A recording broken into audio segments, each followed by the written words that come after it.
What's up, guys? So today I wanted to discuss a tactic that I think is going to be very highly effective at the club level, especially if you're playing younger junior players that haven't seen this style of play.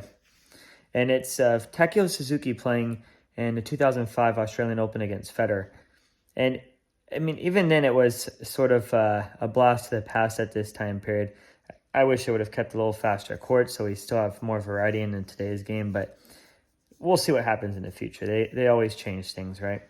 But what Takeo does, or what he did against Federer, is what I think. I was talking to a bunch of my college coaches, friends, and that are at the universities and at the community college level.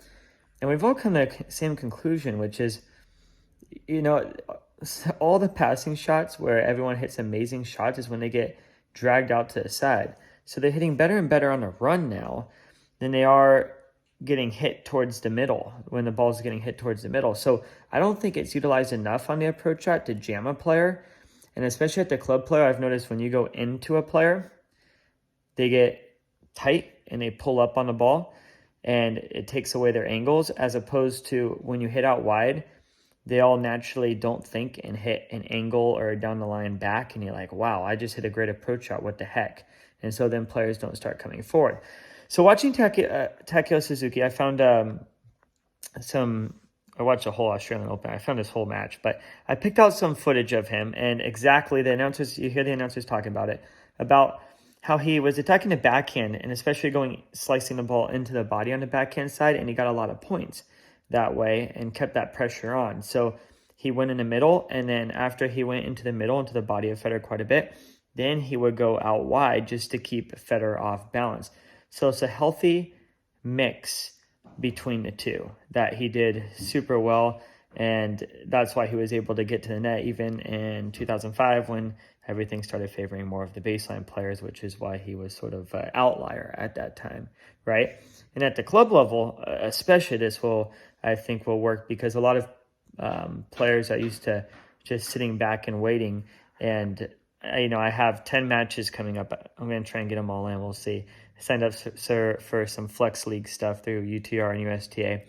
And I'm going to try and implement slowly but surely, playing more offense and doing a lot of serve and volley. And I was just working on my serve today and see how that works. I'm going to try and pull a Takeo in my matches, and I'll see if I can record some of them for you guys and post them here. But at the club level, it works especially because people are not used to players attacking and rushing the net. And the second thing is, now with everyone learning the extreme topspin, this is a great shot to use because players like having that reach and that brush on the ball. And if you go into them again, like I said earlier, they tend to pop it up and get tight because now they have to generate all their own pace. And when they try and generate all their own pace at the club level, I would say even a higher level to college, to Division II, about 7-8 UTR, you see players get nervous and they tend to brush over the ball because they're accelerating so quickly when the ball's in the middle and low, and they just miss it. So let's check out some of these points that I put together, and then I will see you guys next time.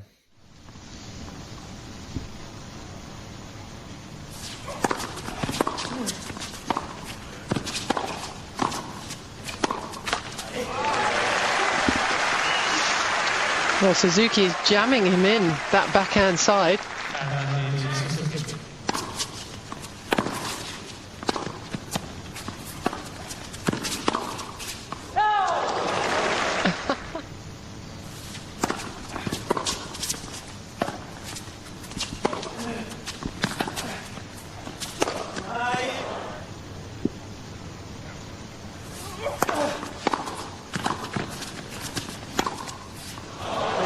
Space here, he ran across to it, it wasn't quite at him.